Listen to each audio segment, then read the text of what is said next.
Sorry, Mark, I might just get you to turn your camera off for the moment. That's okay. Wonderful. I'll introduce you shortly. Thank you.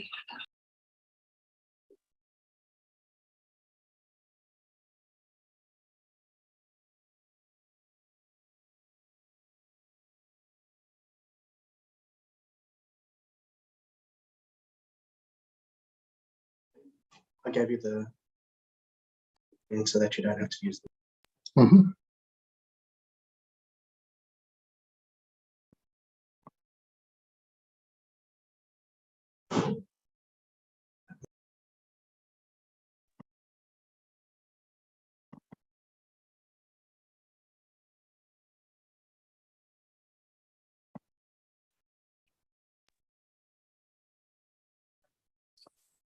Good morning and welcome to Broker Briefing, Australia's premier digital platform for brokers and investors, live streaming video presentations from ASX listed companies. I'm Jane Morgan and thank you for joining me today for our August Innovative Technology Investor Webinar. Today we'll be joined by 4 companies, Titomic, FBR Limited, Aurora Labs and Paws. And I'll have to apologise in advance. I've seemed to have lost my voice, so please bear with me. But up first, we are joined by Titomic with the ticker code TTT, a 3D printing technology provider to manufacturers. To tell us more, I am joined by Managing Director Herbert Koeck. Good morning. Thank you for having me. Good morning. Let me bring up your presentation. Thank you.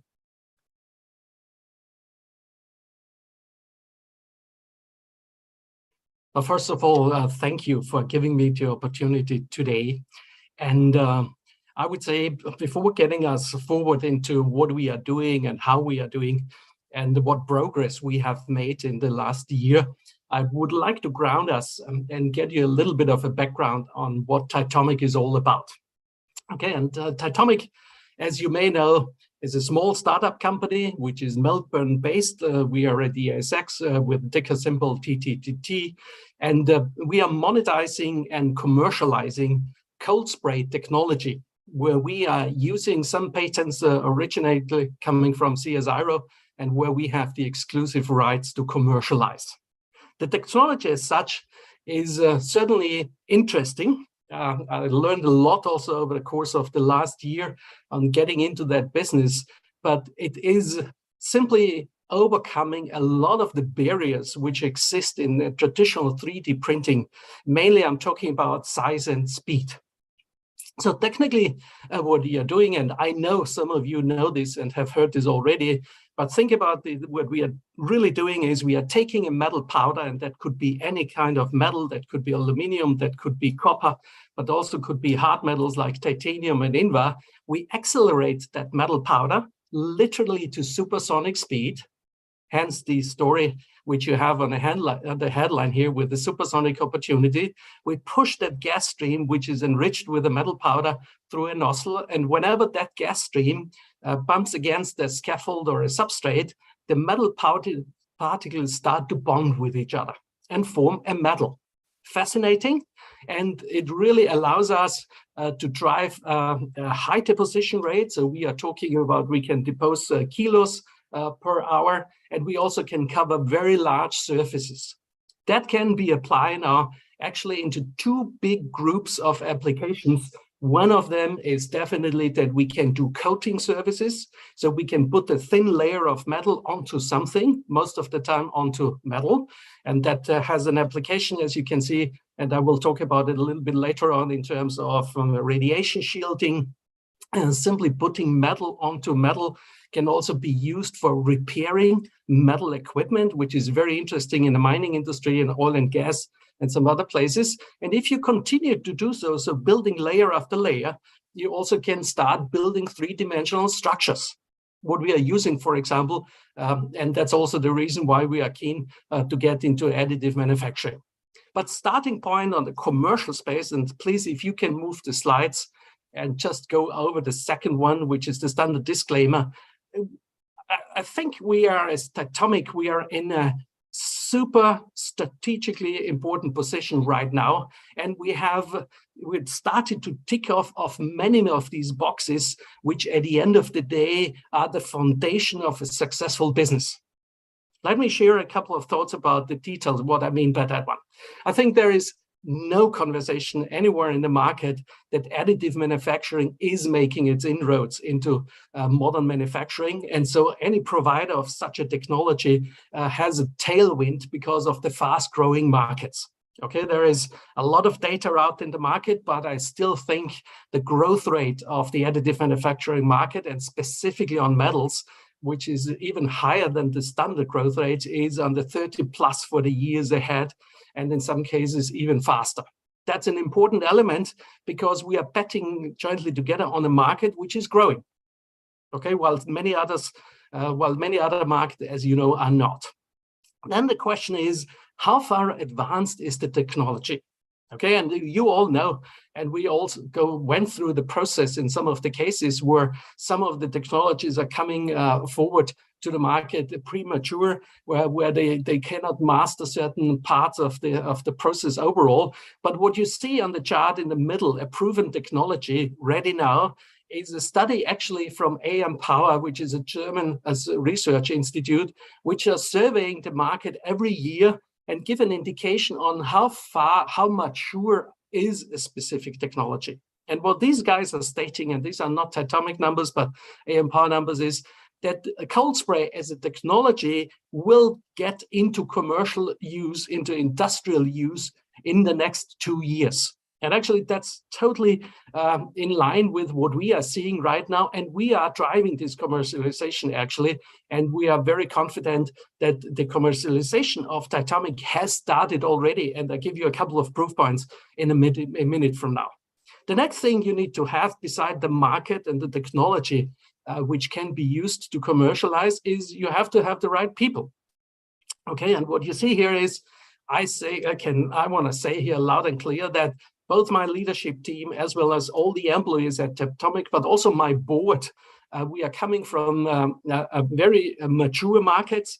We are very experienced. There is great skill sets available also in the board, with a board member in the US, 2 in Europe, and 3 in Australia. We are very much well settled in the industries and can connect at the highest levels with the companies we are targeting. Now, let me go to the status of where we are on the commercialization. Okay, on the lower left-hand side, you're seeing these are all logos of customers which have ordered from us already.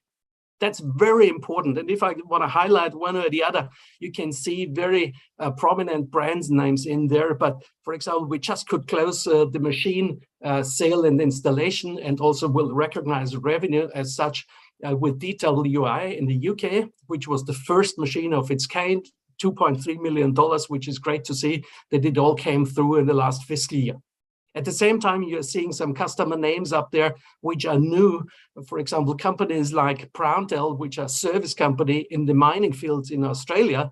And we are just expanding our partnership with these guys because they can see the value that you can use cold spray with our mobile units and do repair work in the mining fields in situ, which is very important because they don't need to bring the equipment in, which is corroded. They can repair wherever this heavy equipment is. And as you all know, in the mining fields, there is a lot of heavy equipment out there.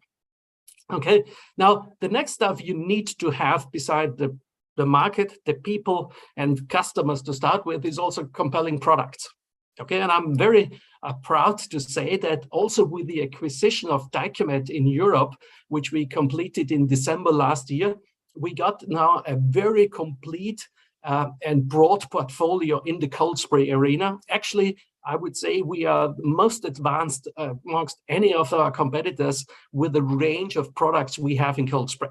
Okay, we have small systems like the Titomic D523 machine, which is a mobile unit at a price point of roughly $70,000 to $80,000, depending on the configuration, up to the very large systems of an TKF 9000 system, which we operate here in our bureau in Melbourne, which can produce parts of multiple meters, technically actually up to 9 meters, as the nomenclature says out there. But last but not least, we also have worked hard over the course of the last 12 months to work through and focus. Okay, when I started, we were tackling 167 use cases actually, and today we are down to 2 categories and 2 handful of products and applications. Still a lot, but we are making progress in each and every one. And for each of these use cases, we also have a defined revenue stream, what you see on the lower right-hand side, in the sense of we're going to generate revenue on one side out of selling machinery, like many others do. But more importantly, we're going to generate revenue and financial returns out of the production of our joint ventures.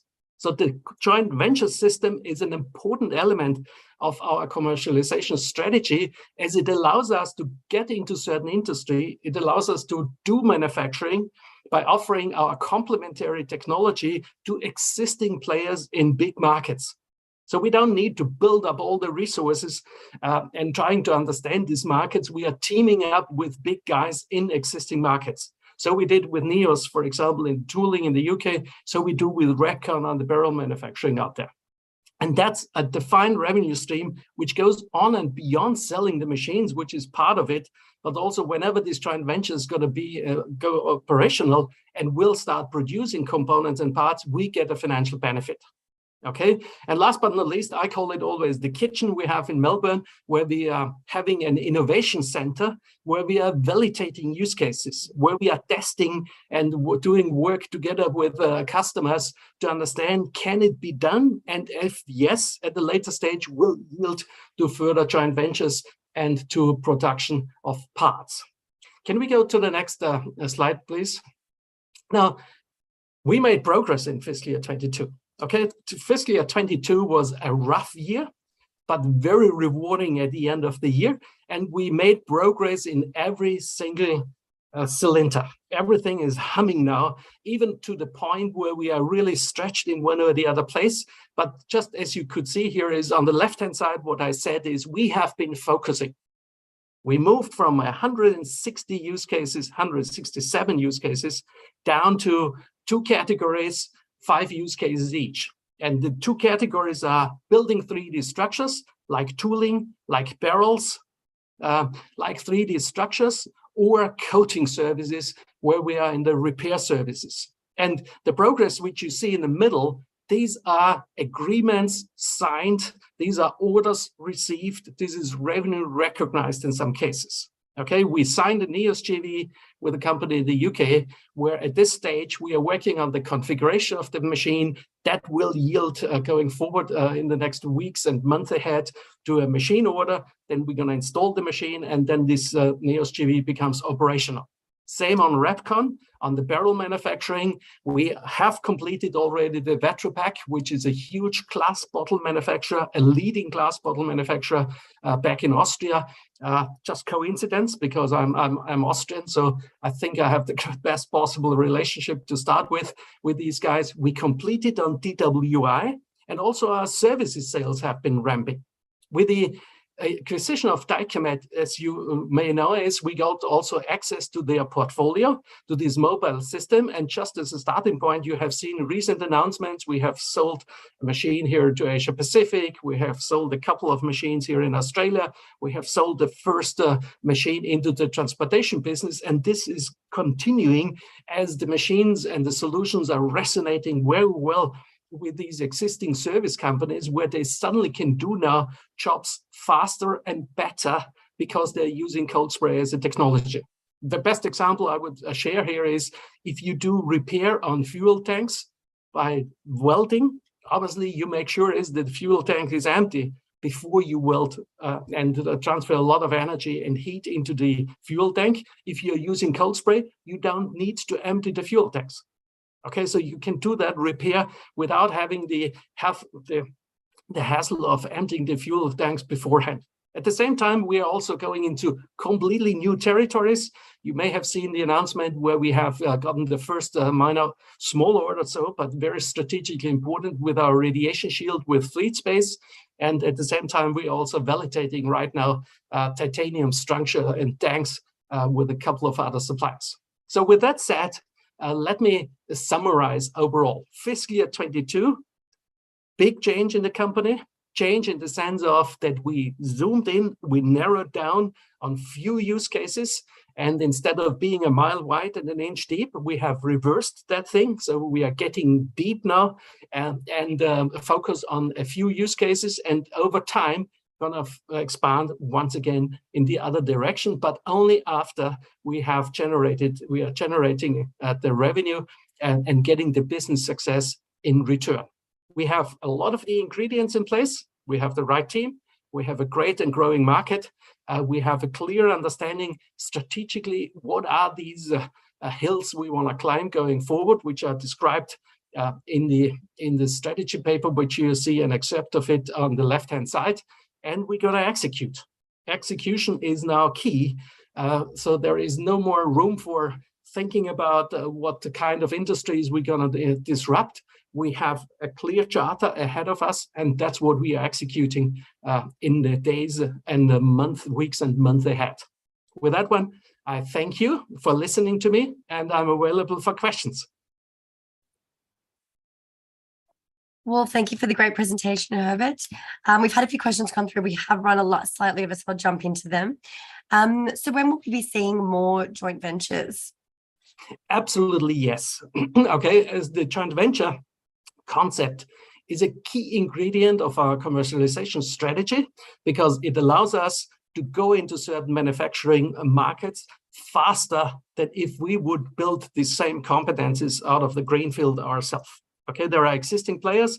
NEOS, for example, does have a relationship in the tooling market. They have the relationship with the big players like Rolls-Royce and Airbus and Boeing.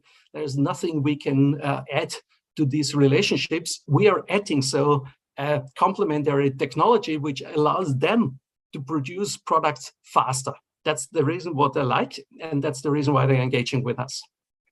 Thanks, Herbert. And just one final one. So what is the biggest revenue opportunity in front of you? In every of these revenue streams, which I shared with you, there are a lot of opportunities ahead. Okay, so obviously the number one or two things now is the revenue stream, which comes from the Revcon JV and from the NEOS JV, and a third, the revenue which is going to come for us expanding in the glass manufacturing industry with the solution we have placed already. And then now we are replicating to the many other glass manufacturing companies in the world. And the fourth revenue stream is simply the services companies where we are placing our mobile systems. And this is going to continue where we're going to sell actually as many as we can and as many as we can manufacture at this point in time fast enough to the services industries for mining fields and oil and gas. Wonderful. Well, thank you, Herbert. As I did mention, there are a few questions that are coming through. However, I would recommend the webinar attendees reach out to Herbert directly via the contact details on the bottom of their website. But thank you so much for joining us. Thank you for having me. Have a good day.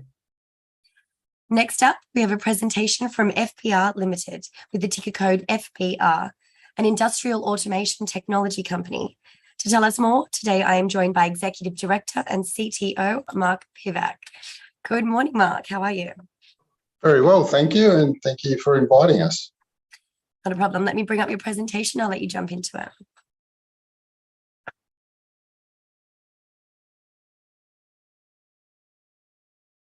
Thank you. I'm Mark Pivac, CTO and founder of FBR, formerly Fast Brick Robotics. So please slip through to the next slide.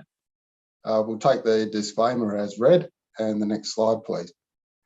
So the global construction industry is massive, and it hasn't really changed in the bricklaying field for over 6,000 years. What we've seen in modern manufacturing is a trend towards automation and robotics, but that's really only happened in the factory. What FBR is all about is about bringing that kind of speed and accuracy out onto the construction site. And we do that through our really core technology, which is dynamic stabilization technology. What that enables us to do is have a very accurate and fast robot on the end of a very long, flexible boom and achieve really accurate placement of objects over a very wide area. Now, we've chosen bricklaying as our first application for this, simply because bricklaying is a massive industry. And it's something which we've been working on for a long time now. and we're actually out in the field now building real houses out in the real world. So just to give you a rough idea of the global market size, we're looking at about $500 billion a year to supply and lay the bricks which are currently used in industry. And with robotics coming into that industry, there's potential for that to grow and even overtake other materials. The construction industry is massive and it uses a wide range of materials, such as tilt panel, concrete, precast, steel, brick and block. And we're just one contributor into that massive industry, but the whole industry is ripe for automation, and brick and block laying is our first application. So next slide, please. So FBR's solution is we arrive on site with a truck. The whole thing is truck-based so that there's very, very quick mobilisation to site, and very much the way that a crane or concrete pump arrives on site, puts its outriggers down and deploys its boom, it's then into manufacture.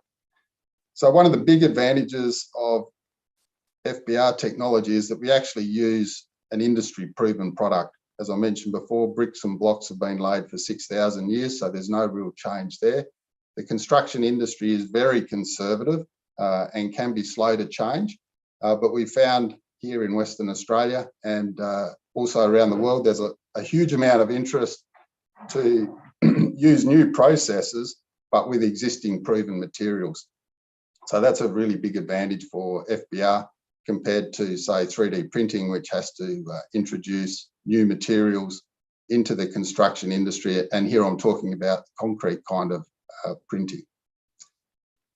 So we're already out on site working with some of the top tier builders in Western Australia, and we built a number of different projects ranging from single detached housing through to commercial centres, childcare centres, and we're currently working on a 16 townhouse development, which is 2-storey. In addition to those buildings out on site here in Western Australia, within our factory area here in Perth, we also have a test building area with slabs set up, and we quite often build test structures for interested clients from overseas. So we've built in the style of Mexico, the US, and Europe. So we know that this technology can be deployed worldwide. Go to the next slide, please. So one of the big factors for this technology is improving the environmental impact. So already we have seen massive waste reductions. There's a huge amount of waste in the building industry, and we see really good implications for automating that. By predefining the design and doing things robotically, there's a lot less waste than in the manual process. So we see big cost savings there in addition to the time frame. So our 4 pillars at FBR are speed, accuracy, safety, and waste reduction. When we started this project off back in 2005, we decided that to get it into the construction industry, we really had to hit those 4 pillars. And by doing so, when you achieve speed improvements, accuracy improvements, waste reduction, all those things combine with safety to actually reduce the cost of building on site. Next slide, please.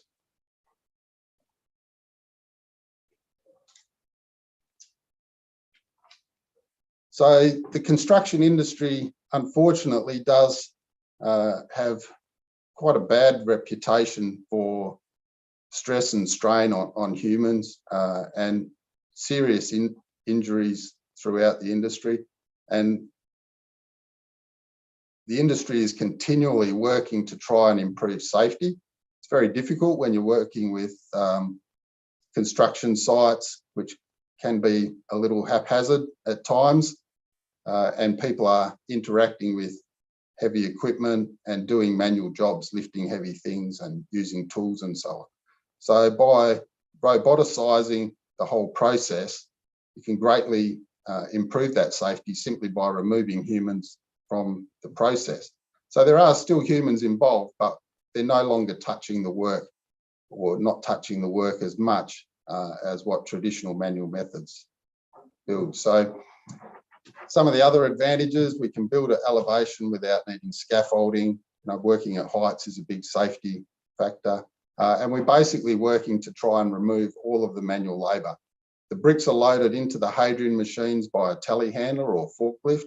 And from there on, the entire construction process is completely automated right through to the placing of the bricks in the structure. So next slide, please.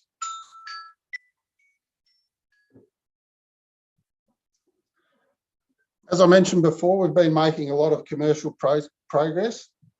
We've been out on site since 2019 doing various projects while we're also continuing to develop our technology and make it ready to deploy around the world. One of the things which we've done and been involved in with for a long time is working towards scaling this to a global market.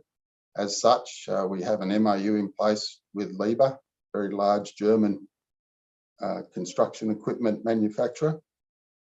And we're working towards long-term manufacturing agreements with them. We've also been working with brick and block manufacturers and also builders, not only in Australia, but around the world.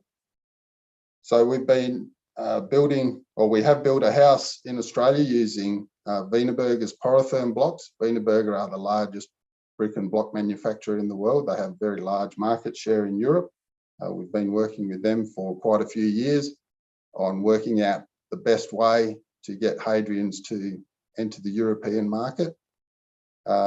We have been hindered a little by COVID over the last few years, but we're pleased to say that we're now able to travel again worldwide. So we should see a real ramp up in international activity. We've been able to lay AAC and calcium silicate blocks, not only just clay and concrete blocks. There's another European company, Zeller, who have another very large market share in Europe with AAC and calcium silicate blocks. And we've built test structures here in Australia with those. And another thing we've been working on is to reduce waste on site to zero by working with sequence pallets. So this is all about the digitalisation of the construction industry, trying to dematerialise it. And we can actually achieve that. So because we design the entire house and know the exact position of every block in that building, we know exactly how it needs to be cut and the sequence that they're going to be laid, it's actually possible for us to pre-cut all the bricks in a factory, stack them on a pallet so that when it arrives at site, it's like a kit of bricks ready for assembly, and then Hadrian simply assembles it. In terms of market development, we've got a non-binding term sheet for up to 5,000 homes in Mexico with one of their large builders, GP Vivienda, and we're very excited about that. Looking forward to entering that market. And we've also got a market entry feasibility study with the UAE Ministry of Energy and Infrastructure in the Middle East. Very exciting, very large market, and we're moving towards those. So next slide, please.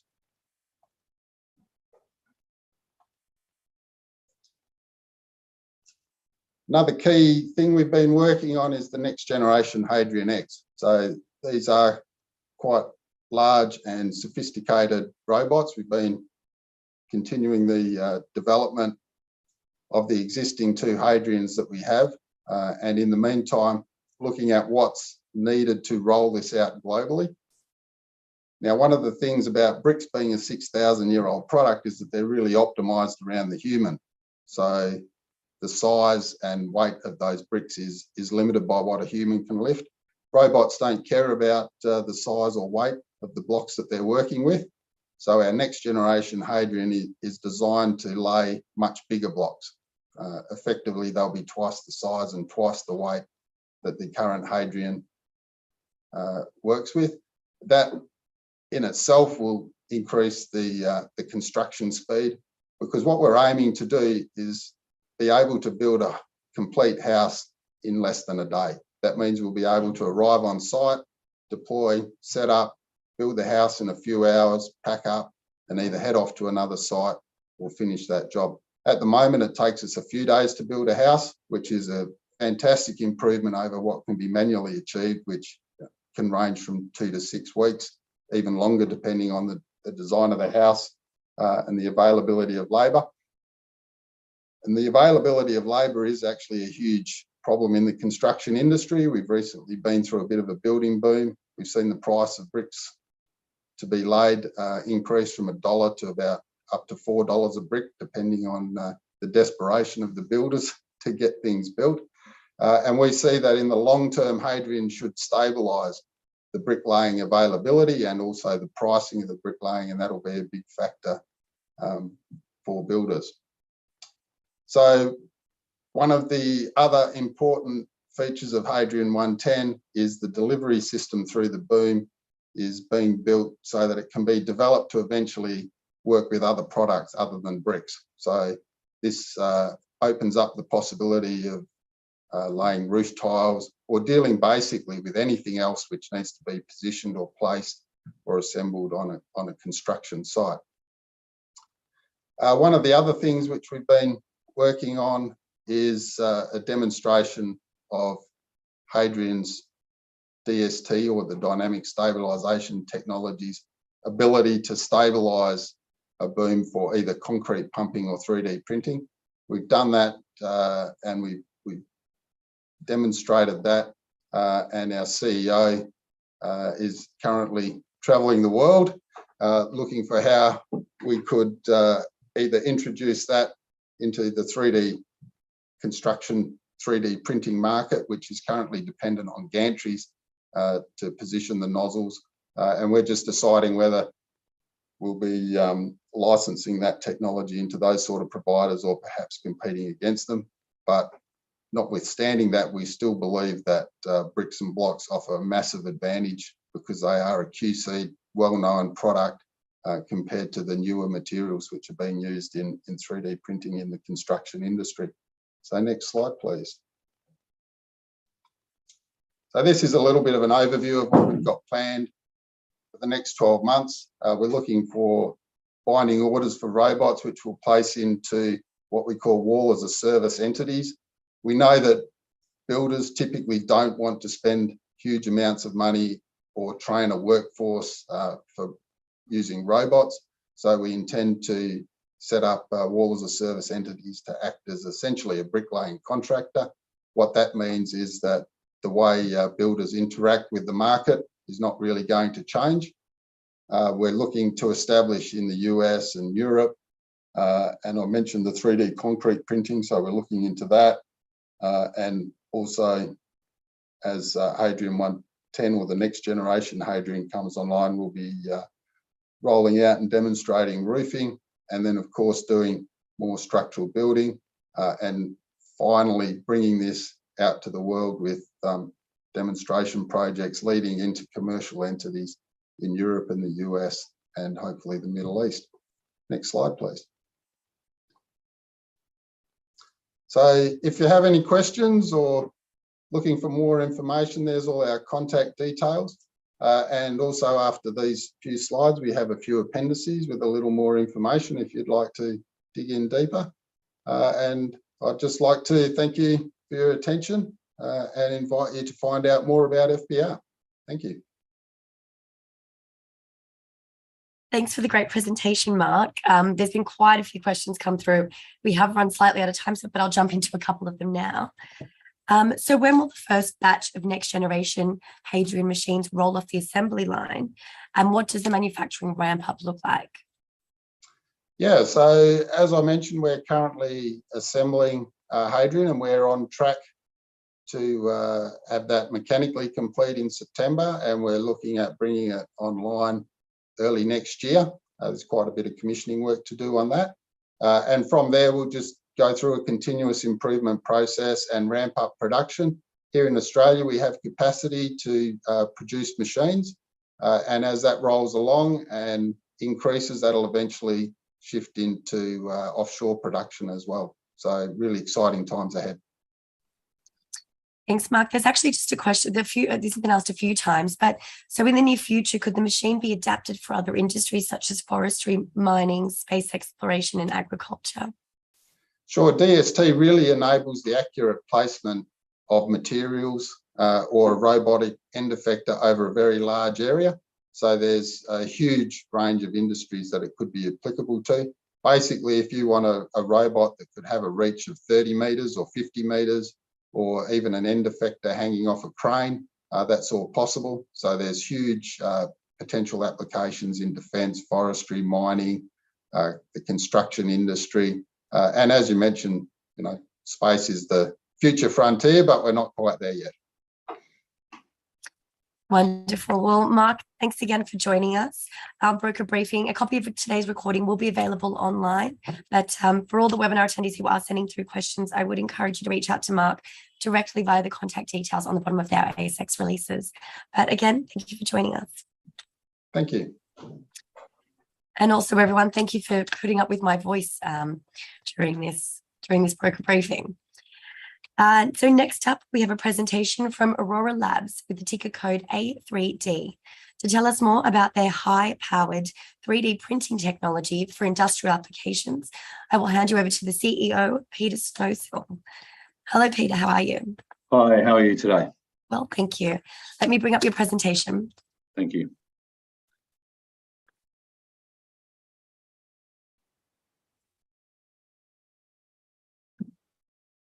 There you go. Right, well, thank you for the opportunity to share a little bit of an update on where A3D's technology journey is at today. If you could just step through to the first slide, thanks. So we're based in WA and we're the developer of industrial AM technology, and have our history of R&D and technology development has really been focused on how to improve the productivity of metal printing, and that has been focused through laser powder bed fusion as the technology vehicle.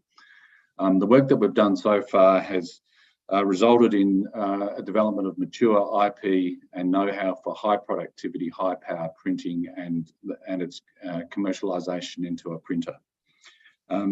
The other aspect of what we've done with our development is to create working industrial scale working prototypes here in our facility, which not only demonstrate the capability of the technology, but also are available for delivering industrial print services to customers. We're currently in a commercialization phase, and so we're actively seeking commercialization partnerships for the printer technology, whilst really focusing in the short term on delivering print services. Next slide, please.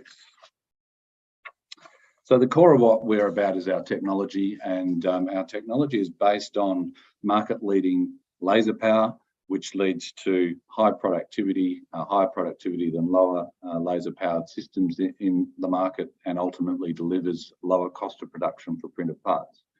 And our technology, which is ready for commercialization, has been benchmarked by a leading global additive manufacturing consultant, the Barnes Global Advisory, to assess and benchmark our technology against other peer technologies. And what they've seen is that we have some best-in-class control mechanisms within our core technology package for controlling high laser power, which ultimately projects an opportunity for highly productive, affordable solution in the multi-laser market, which is where we're targeting our technology for. Next slide, please.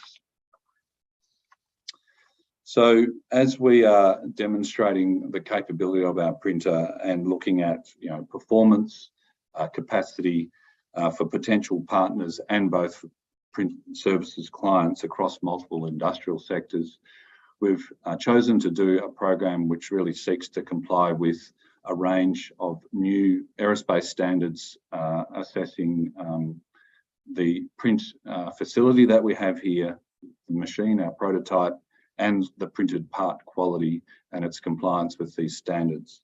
And all of this is done at, as I said, a market-leading laser power of 1500 watts, and this is a world first. The idea behind this is to provide confidence to end users about the robustness of the technology and the suitability of the printed parts that are produced for application in their services and their intended duties. There's a lot of operational data and material property data that we are deriving through this program, which will be invaluable from a technology development as well as from a customer engagement point of view. We are in the final stages of doing the qualification prints of this program, and once that is complete, then there's a set of test samples that will be sent off to the US for comprehensive testing and analysis under the guidance of the Barnes Group. Once this work is complete, then that does free up our prototype for more customer-focused printing. Next slide, please. So where do we sit in the market, or where do we see the market going, I guess? The AM industry has had to overcome and has overcome overinflated expectations and failure to deliver on those expectations, and is now on a much stronger footing with a clear growth trajectory. And that has resulted in projections which are being realised of the market size growing, doubling approximately every 3 years. This growth is really driven by the maturing of the technology that underpins it, and therefore the broadening of applications that are possible to reach into with AM. We're obviously very interested in the growth in energy and resources and industrial sectors, which are readily accessed by our technology and also by our geographical location and our existing partnerships and networks. Next slide, please. So in addition to the maturing of the technology, the thing that's really pushing the growth further in AM and its adoption is a range of these mega trends or macro changes that we're all very familiar with and have been getting a lot of airtime over the past few years. And what this is demanding of our customers and their businesses to grow their resilience, to really address the risks that are heightened for their business as a result of these mega trends, but also to really access the opportunities that arise from these trends. The maturity of the AM ecosystem is growing to a point that it is actually enabling companies to adopt AM as one of the ways to really respond to these mega trends. And again, early adoption in aerospace and those type of sectors has now started to be followed by the markets which are of real interest to us in terms of energy and resources sector as being very active in their adoption of AM. I guess I'd just say that this sort of change does have to overcome inertia, and thankfully these big mega trends are actually helping overcome that inertia and driving us forward. Next slide, thanks. So, what's really important message here, I guess, is that we are really experiencing increased print service demand from energy and resources companies. And that demand is coming to us either directly or through our Additive Now relationship, which is with Worley Engineering. I'd just like to highlight a couple of things that give you evidence of that. We have a multi-year service level agreement through Additive Now with Alcoa, and have recently been able, through that relationship, to deliver stainless steel parts that have gone into service in valve service, and carbon fibre peak parts that have gone into a pump service. And these are service trials which ultimately we expect will lead to additional continued printing there. We're also pleased to say that we are well progressed in tender negotiations on another Additive Now customer engagement with a tier 1 energy company, and that again is for a multi-year service level agreement. These sort of agreements are enabling these big tier 1 players to really start to adopt AM within their business, and to do it in a risk managed way where they look at specific parts, seek us to engage in design refinement of those parts, and then to test and prototype them through printing, and then ultimately for them to look at their application in a service environment, and to overcome existing either supply chain issues from a spares replacement perspective or operational issues within their plant. We also are directly engaged with a tier 1 service provider, an integrated service provider, who's really looking at the adoption of 3D printing as a way to secure their supply chain, and talking about some exciting new business models with them. So these are some of the current engagements which are really driving or demonstrating increased demand for our print services. In addition to that, we're doing a range of small print engagements through small local contracting companies, and have recently delivered some print jobs to a defence service provider, and also to a construction industry manufacturer. So there's a range of print work coming through our doors. Next slide, please.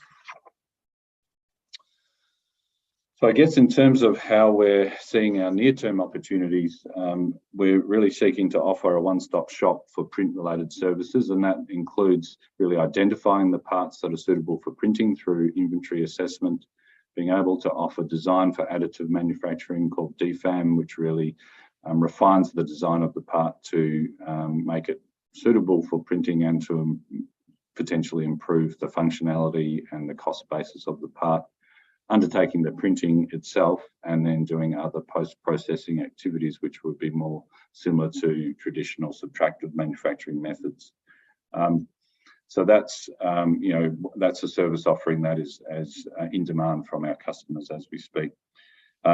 This fits within what we're seeing globally as a growing trend towards industrial print applications, and the companies that are actually forming to deliver the full value associated with developing a part that can't be made by any other method, and also combining it with the 3D printing capability to therefore deliver a high value part to a specific industry. And so we're really encouraged by that trend, and I think our unique high productivity printing capability, our location here in the markets that we're in, and the industrial network that we have are all promising in terms of creating near-term revenue opportunity for A3D.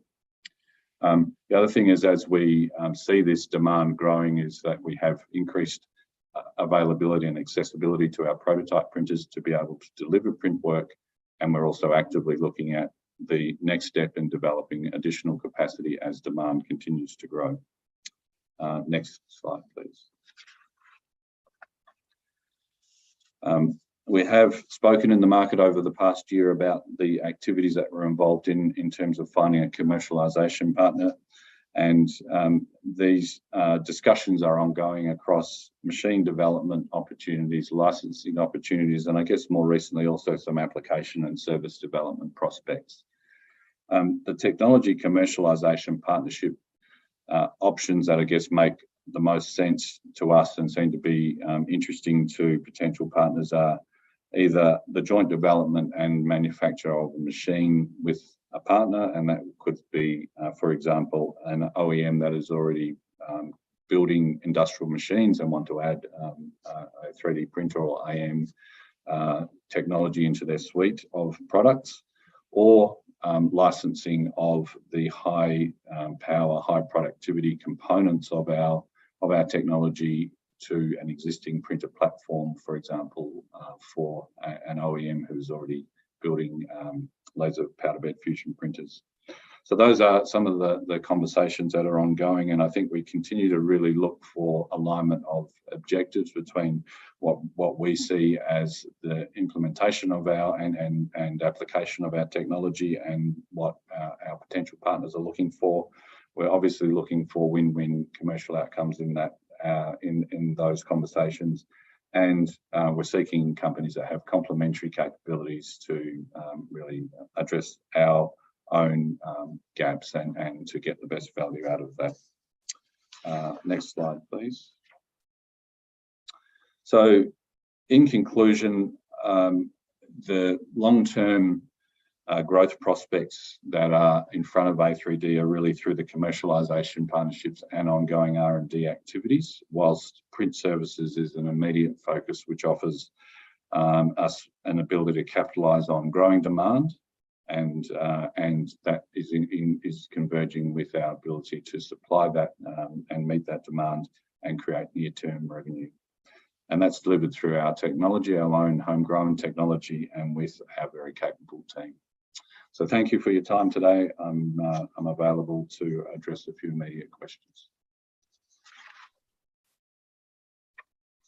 Thank you for the presentation, Peter. We have had quite a few questions come through. So give me 1 second, Eric. You're breaking me off. Sorry, can you get that changed? So if the company's main strategy is to build 3D printers, how much capital do you think this will require, and will these be built by a contract manufacturer? Yeah, thanks for the question. So I think the point to make is that, as I've just outlined, we're really looking for a commercialization partner to help us on that journey of creating a commercial product. And so we would be looking for either joint development of a printer with a partner or licensing of aspects or components of the technology to our partner's existing printer platform. So then what that tells us is that the capital requirements and the timeline for these options would be very dependent on the maturity from an AM perspective of the partner, the specific commercialization goals that we agree as part of that partnership agreement, and the structure to how that's set up. We do anticipate that it would be done in a staged manner, which would really align technology development and machine design and development milestones with funding, with commensurate funding milestones, I would say. I just make the comment about contract printing or contract manufacturing. I mean, we would see that as a less likely option at this stage. Thanks, Peter. There's a question just here on the quarterly. So the quarterly mentioned that the final analysis will come in Q4 of this calendar year. Is the current testing being completed different to the final analysis? Yeah, okay. Again, thank you for that question. So, throughout the campaign that we've been running, we have been collecting quite a large volume of data, which includes operational logs from every print that we've done, the calibration records for the system, and then a whole range of print samples and material property tests. And so that has helped demonstrate the consistent performance and operation of the printer through the course of the print campaign, and secondly has helped us refine our print setup and parameters for the compliance tests or prints that we're now running. So the compliance prints are actually the prints where we have a prescribed number of test samples that need to be produced in that compliance print, and then those will be sent off to the US once we've completed the compliance prints for a comprehensive body of test work. That work's being overseen by our friends at Barnes, and it will be, the results from that will be available by the end of the year, which is really the final analysis that was referenced in the quarterly. Thanks, Peter. And just finally, are there plans to expand the company's printer offering? Yeah, so I think in terms of the range of printer models, again, we are very open to the conversations with potential partners about what suits their current product range or what they see as the preferred options. It's safe to say that the core high productivity modules within the printers are scalable, and so either for smaller or larger printers than our current prototype size printers. So the short answer is yes, there are opportunities for expansion of the printers on offer in the future. Wonderful. Well, that's all we've got time for today, Peter. Thank you for joining us on Broker Briefing, and a copy of today's recording will be available online in the coming days. But thank you again. Thank you. Next up, we are joined by Justus Hammer, the CEO of Paws, with the ticker code MPA, to To tell us more about their marketplace for pet services and related products, I will hand you over to Justus. Good afternoon, Justus. Good to see you again. Hey Jane, how are you? Great. Let me bring up your presentation. Perfect. You can't make me control it, is it? Not on this one, no, sorry. Okay, no problem. All right, yeah, thanks for having me. And I'm going to run you through a little bit more about Paws and what we do. So we're Australia's #1 tech-enabled pet marketplace. And if you go 2 slides down, please. So we really exist to enable pets to live their life to the fullest, and we're striving to be the most trusted and convenient brand to rely on for all pet-related needs. Now, if you go next slide. Now, that's obviously, you know, a big goal, but I think we're on the way. And over the last couple of years, we've really focused on building not only Australia's #1 pet services marketplace, where you find over 35,000 local pet sitters who provide personal 5-star services like pet sitting, walking, or daycare. But we've also expanded into new verticals, especially over the last 2 years since the IPO of the business in March last year. So as you can see on the right-hand side, been steadily growing significantly in the last quarter because we added a pet chemist as a business, but we're now sitting at over 260,000 paying customers, and we accumulated over 558,000 bookings. And all that, we've also been able to partner with iconic brands like Qantas to grow the brand and reach even more customers. If you go to the next slide, please. And I think that strategy over the last couple of years has now really resulted in significant growth for the business. We've achieved over $10 million in revenue and over $27 million in GMV. And if we look at it from a group perspective, so from a pro forma perspective, taking our pet chemist acquisition into account, you can see on the right-hand side, the group achieved $15.4 million in revenue and 37 million in GMV on a pro forma basis. So really getting to scale, and that gives us a lot more options going forward. And I'll tell you a little bit more now also about our strategy and what we want to do. So if you go to the next slide, please. Now, you know, we've heard a lot about interesting industries, but I think we're certainly in one of the most feel-good categories you can be on. It's not just a feel-good one in terms of we're talking about pets, and you know, pets are certainly part of the family now. But we're also talking about one of the industries which has seen the highest growth. So that the pet industry has been growing not just before COVID, but since then it has really accelerated. In Australia, more than 50% of households now have at least one pet, and they are really part of the family, as I said before. And because of that, that change in the relationship to the pets, we've not only seen the number of pets skyrocketing, we've also seen that pet owners are spending significantly more on their pets. It's not about feeding your pet anymore. It is really about feeding them as healthy as you would feed your own family, making sure that they're happy, healthy, and that they live for as long as possible.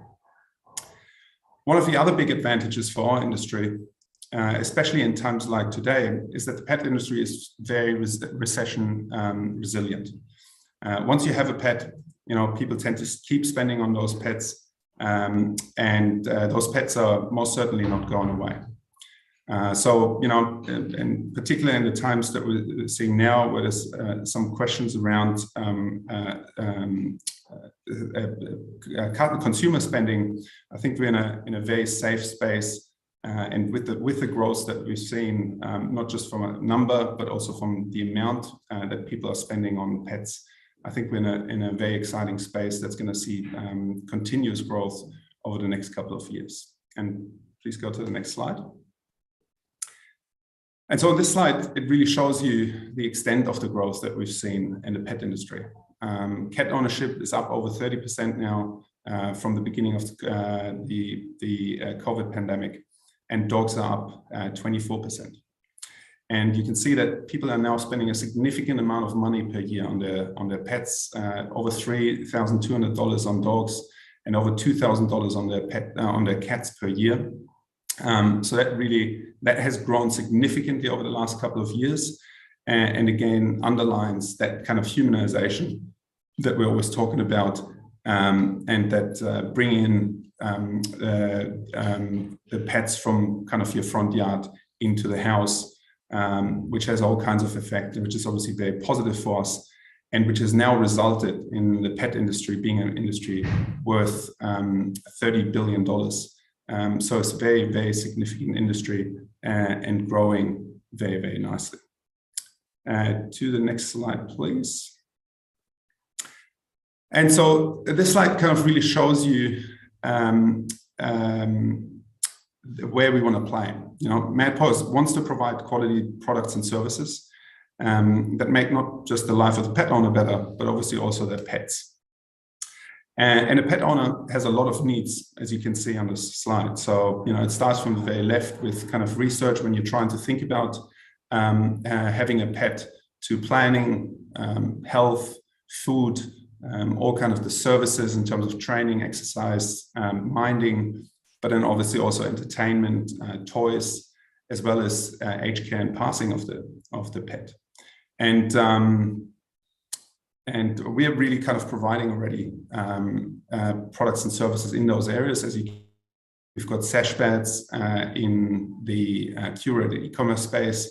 We've got pet chemist in the healthcare space. We're providing prescription and over-the-counter medication. We've got Dinner Bowl with our raw, kibble, and lightly cooked offerings, as well as Waggly, which is our toys and treats subscription service. And the core offering, still the biggest part of the business, is Paws, where we provide pet sitting, daycare, dog walking, and house visits. And we're not just playing in those spaces. As you can see on the bottom, we're actually also winning in those spaces. You know, Paws, by far the #1 pet services marketplace in Australia. We've got Dinner Bowl, which is the top-rated dog food subscription in Australia. We've got Pet Chemist, which is the #1 online pharmacy for pets in Australia. And we've got really high growth businesses with Waggly and Sash Beds, where we're excited about the future growth and opportunity for the business. But I want to touch a little bit about kind of why we're excited about adding additional verticals to the core business. And if you go to the next slide, you can see that here, this is really kind of the flywheel that we're trying to build. So this is not about building individual brands that are standalone, ready, great businesses. Where we see the real acceleration of the business is by being smart in how we integrate those businesses, how we integrate those brands, and using data to being better in providing the right services and products to our customers, and therefore obviously also reducing the cost of acquiring customers by cross-selling the customers between the different verticals that we're offering now. And so, you know, that flywheel works quite nicely now. We're seeing the first effects of this working, where we're seeing more owners on the platform, which generates word of mouth and brand advocacy, which obviously generates more bookings. And then, you know, the most essential part and kind of why we think this is work is data. We're generating a lot of data, not just about the pet owners, but also about the pets. And this is not just that we know, you know, the name of your dog, but we know, you know, how old they are, we know their breed. With Pet Chemist, we know some of the medical conditions, for example. With Dinner Bowl, we have information about the weight, the activity, and so forth. And all that helps us to, again, kind of find better matches, not just from a pet sitting perspective, but also from a offer perspective and from a product perspective. And, you know, that is what we've been focusing on over the last couple of months, building that kind of data layer to make sure that we are in a position to drive customer acquisition at a much better and lower CAC than individual standalone business could do that. And if you go to the next slide, you can see that this is working now because we're really seeing some of our kind of key metrics that we're tracking. So from a marketing cost perspective, operating expense as a percentage of revenue, all those metrics are going down, which is obviously what you want to see. So we're spending a lot less money per dollar of revenue on marketing as well as operating expenses, while at the same time, you can see on the right-hand side, revenues are going significantly up. Go next page, please. So just a couple of points about the quarterly performance. Next slide. So like I said before, we're really kind of achieving scale now. We've got a quarterly GMV of 11.4 million and a group operating revenue of 4.6 million. So, we've seen significant growth here. And if you go to the next slide, and this was driven essentially by the two parts of our business. One is the marketplace business. You can see some of the drops there, particularly in Q4 2020 and Q1 22, which were driven by COVID, where travel was obviously coming to a halt. But since then, we've seen significant growth. Marketplace is going from strength to strength. We had record months just in June. So we're seeing a lot more potential for that marketplace to grow even further, with coming into our strongest months, which is normally Q1 and Q2, going into the winter holidays, the summer holidays and Christmas holidays. And the e-commerce business, you can see, is becoming a much more significant part of our business. The big jump in Q4 22 was the addition of Pet Chemist, which we acquired at the beginning of that quarter. So next slide. Yeah, and with that, I just want to finish on, I hope I was telling you about the tailwinds that we've seen for our business, pet ownership through the roof, the whole double whammy effect in terms of more pets, but also people spending more on their pets, driven by the humanization and premiumization. It's a huge industry that we're very excited about expanding further into. And we're seeing, all the things that we've been talking about over the last couple of quarters in terms of the pent-up demand for our core business, Paws services, really kind of playing out. People are traveling again. We've seen record numbers in terms of average GMV per booking, as well as the number of bookings per customer. So all that is kind of working out nicely, and we're in a very good position to execute on our strategy with still having $5.6 million in cash in the bank at the end of June. So that gives us enough breathing space to work on the businesses that we have now, integrate them even closer, make sure that flywheel I've been talking about is spinning faster and faster. And then we're obviously looking to expand at some stage, potentially into other verticals to find even more growth and provide even more and better products and services to the customers that we already have on the platform. And with that, I'm happy to take some questions. Justus, thank you for the great presentation. As always, we love having you on Broker Briefing. We have had quite a few questions that have come through, so let me jump into them. Sure. So is Paws looking to expand overseas? And if so, what would the strategy be around this? Yeah, absolutely. I think we've got a great opportunity, particularly for the marketplace and some of our other businesses, to expand geographically.